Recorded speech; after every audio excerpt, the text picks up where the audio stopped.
Welcome to my blog. So you want to see the world. Today we're talking about Japan. Japan is an ancient place with the earliest evidence of habitation dating to about 40,000 years ago, and you can sense this in the traditions that are deeply etched in this culture. Throughout the ages, the Japanese people have oscillated between hosting open shores that welcomed foreign innovations to a completely closed and insular society. Thus was created a unique and homogeneous culture, but reflecting influences from regional neighbors and occupiers.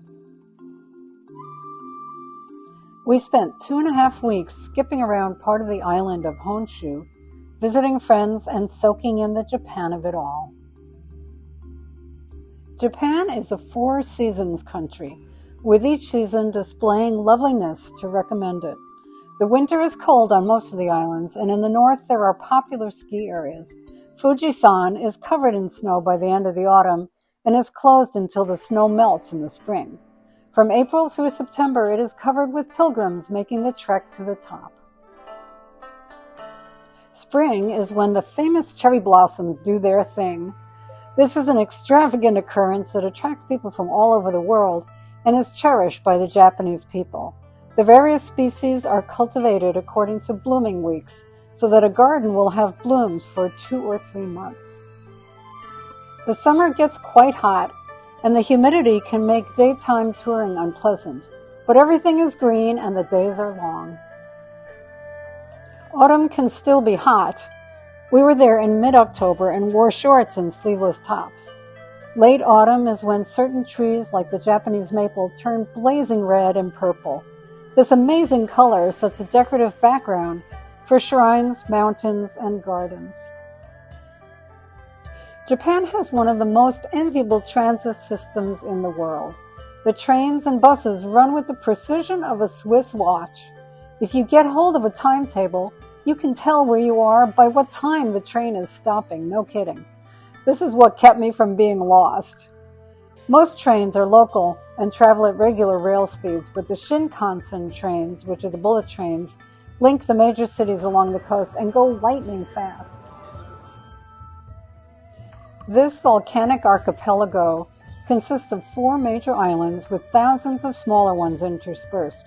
Japan is still seismically active, and the island chain is riddled with hydrothermal resources. The population of these islands have been soaking in hot water coming out of the ground since time beyond memory.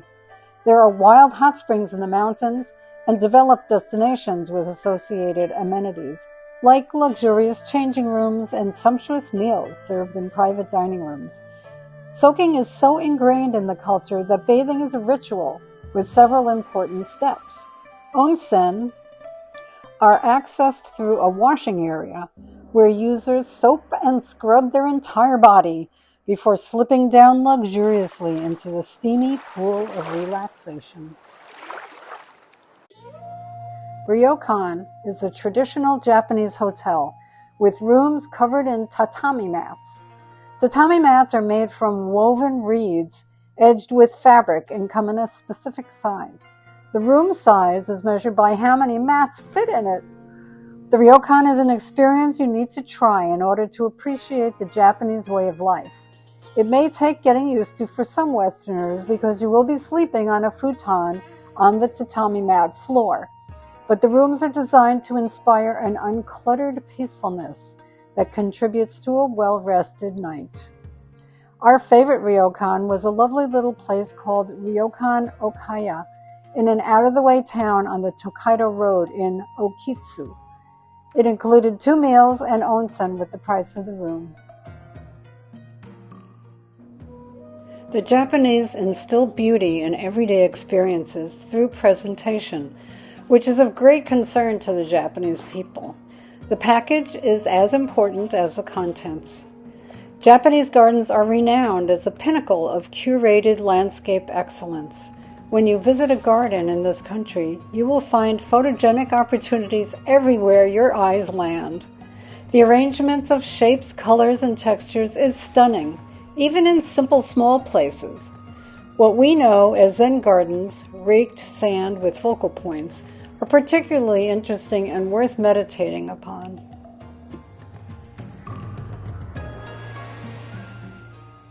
Japan is a first world country and a leader in science and technology. But get outside Tokyo and the other major cities, and the ancient traditions shine through everyday life. Religion holds a prominent place in the physical lay of the land and in people's homes and hearts. Shinto is a native ancient practice, and local Buddhism is an imported but distinctly Japanese religion. A visit to a Buddhist temple includes lighting of incense and devotional gestures to the Buddha, and whatever else devotees do inside their heads. The architecture and interior decoration are magnificent, even at the smaller enclaves. It is a celebration of life and love of life.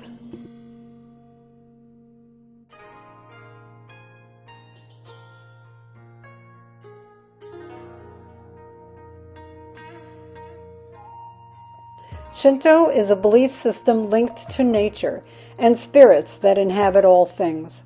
The shrine complex is entered through a torii gate, one of the most iconic images that Westerners may have in mind when imagining Japan. Once inside the complex, one must wash hands and rinse out mouth before entering the main shrine. Also, before entering, a visitor can purchase an amulet or paper scrap to affix to lines or boards in order to say prayers for family members that are deceased or in need of healing thoughts.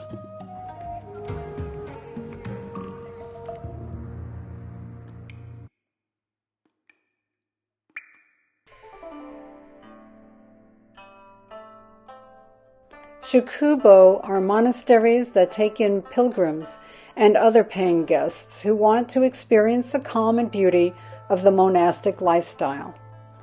Historically, monks traveling great distances would stop and stay in such places. The daily activities in a monastery are focused on service and prayer, and the pace is slow. You get a sense of tranquility living like a Buddhist monk, even if it is only for a day or two. At the top of a funicular ride up Mount Koyasan, there is a whole mountaintop monastic community with dozens of shukubo to choose from. There are a range of accommodations for the masses of visitors, from hotel-like to authentic monastery. Chanting with the monks early in the morning is required.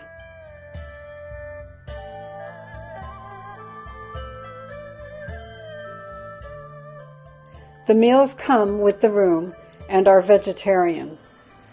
Koyasan town includes many temples and shrines and an impressive cemetery that contains hundreds of interesting and moss-covered memorials.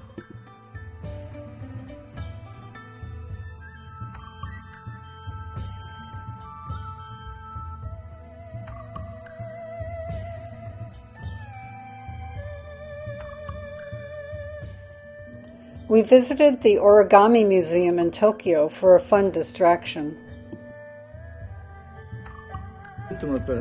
メロン、夕張メロンは高いけど、隣栗山町は安いんですよ。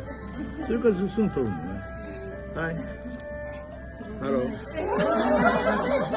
And the Yamaha Museum in Hamamatsu, which was a mind-blowing collection of historic and contemporary inventions and musical artifacts.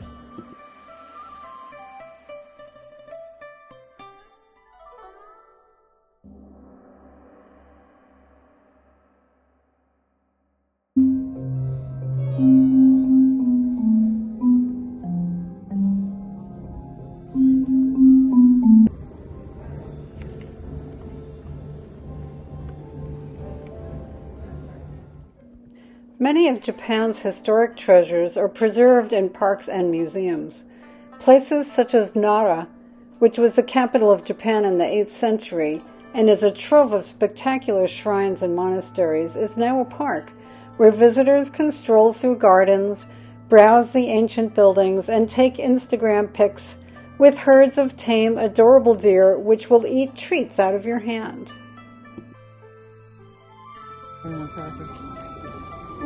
These things are mauling me. Oh my god. Hey, it's eating my pants. The remote mountain town of Takayama in Gifu Prefecture has an old town that is like a museum. It boasts a huge collection of extant, mostly unblemished, feudal-era traditional architecture. You can visit the old town and folk village, temples, and a castle. By the way, there are several dozen original and reconstructed castles scattered throughout Japan and worth visiting. The highly venerated sacred Mount Fuji is actually not one but 3 volcanoes. The area north of Fuji is a tourist dream nestled among lakes, villages, parks, and other attractions. There are sightseeing buses that run all day and stop at all the destinations, such as the ropeway that carries you up a hillside for an unfettered view of the sacred peak, if there are no clouds obscuring it. An authentic old town village, annual parks and gardens, boat rides, hikes, and camping are all part of this scene.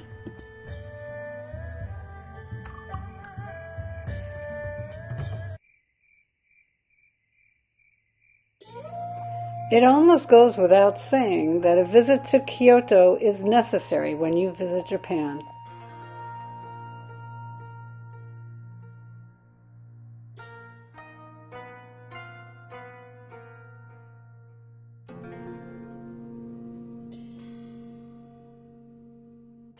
In addition to the dazzling array of temples and shrines, there is a fabulous imperial palace. Kyoto was a seat of power for 11 centuries until 1869. It is studded with gardens, architecture, and museums. Make sure to visit the bamboo forest. This is such a popular spot and thrilling to behold the towering bamboo poles that you sometimes can't see the forest for the people. So don't go in the middle of the day. As always, food motivates me to explore exotic cultures. Although we have lots of restaurants in the States that we think of as Japanese, we do not experience their appreciation of food and the ritual of preparing and eating. Aside from landscape design, nothing exemplifies a Japanese talent for presentation like prepared food. Even the smallest morsel is wrapped or nested in a basket or gorgeous ceramic bowl. Meals are usually a combination of small delicacies laid on the table in decorative containers on a beautiful enameled tray. If you eat meals at a hotel or ryokan, you will be served in this way. The sushi bars are fun. You can order at your table with an electronic tablet, and the dishes are sent to you on a conveyor belt and deposited right to your table, automatically. Don't worry, nobody can lick them and put them back on the conveyor belt, as some rumors have it.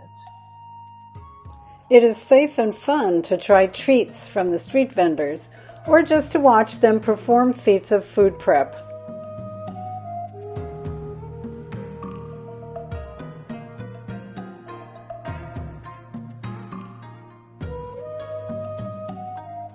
Oh, and the vending machines on every street corner in the cities, cans of hot milk tea right out of the machine. Heaven. Thanks for watching. See you next time.